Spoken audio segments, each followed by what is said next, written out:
So it's a sunny Saturday afternoon, and I'm waiting for Ian to finish boxing again. It seems to be at the perfect time to do little meetups like this and to tell you what's been happening this week.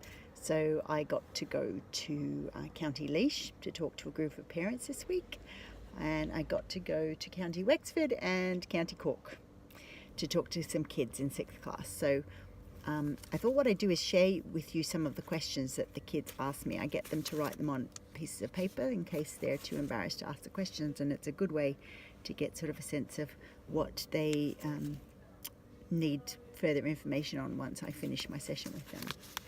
Well, there was such a cute question this week. The question was, do you like your job?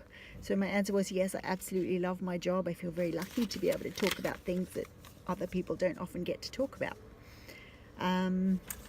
Lots of people said they had no questions. There was a question here about when does your period end? Does it ever end? Was one of the ways it was phrased, and I was able to reassure that person that yes, your period definitely does end.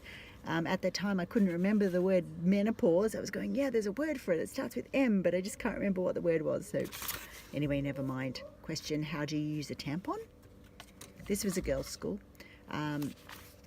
Why do humans have sex for fun? That was a really great question, because I'd said to them earlier, oftentimes when you're talking about sexuality and conception, there's oftentimes no space for the kids to realize that people have sex not just to make babies, that they actually do it because it's enjoyable. So we were talking about that how enjoyable it can be to be close to another person's body, and I used the example of when the kids were smaller, if they were upset or they needed comforting, oftentimes what would their parents do? And the kids responded their parents would give them a hug. And I said, yeah, well, it's the same sort of thing. Sex is like, for grown-ups, it's the same sort of thing, that pleasure that we get in being close to somebody else. There was another school that I went to, which was a co-ed school, which means boys and girls all educated together. And there was a question there, why do girls make noise when they're having sex? So what I would say about that, and the reason why I'm bringing that up in this video, is because it could very well be that the person that asked that question may have seen some online porn and is genuinely asking the question of, you know, why were all those noises happening? So the reason why I'm bringing that question up is because as parents, it's important to understand that we don't know everything that's going on in our kids' head, and we don't know everything that they've seen. So certainly what I'm getting clearer and clearer on is the importance in my job of reassuring parents that you don't feel afraid to talk about complicated things, because if your kid isn't thinking about them, there will be someone else's kid in school that is thinking about them, and the conversation will be going on around class.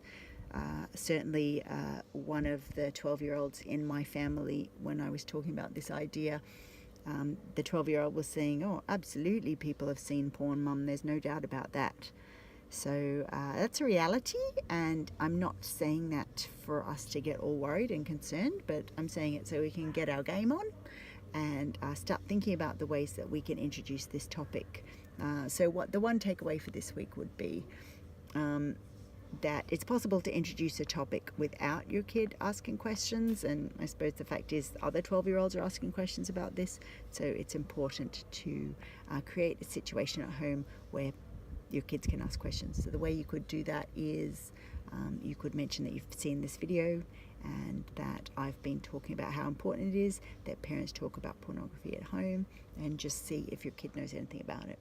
If they don't know anything, or if they say they don't know anything, it's still worthwhile talking about it. So the standard lines that we give are that porn is entertainment and it's for grown-ups, and it doesn't show the reality of people having sex. It shows like the Marvel Cinematic Universe version of sexuality, which is completely different from the reality of every day. So when you use the Marvel Cinematic Universe version or analogy in pornography, you're basically saying to your kids, look, when we watch Captain America and Iron Man, we don't watch that and think, we are Captain America or Iron Man, and we don't imagine real life to be like the Marvel Cinematic Universe.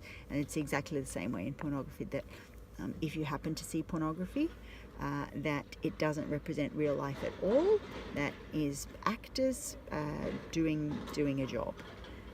So there you go. That's some of my learnings from this week and from lots of different places around Ireland. Take care. Bye.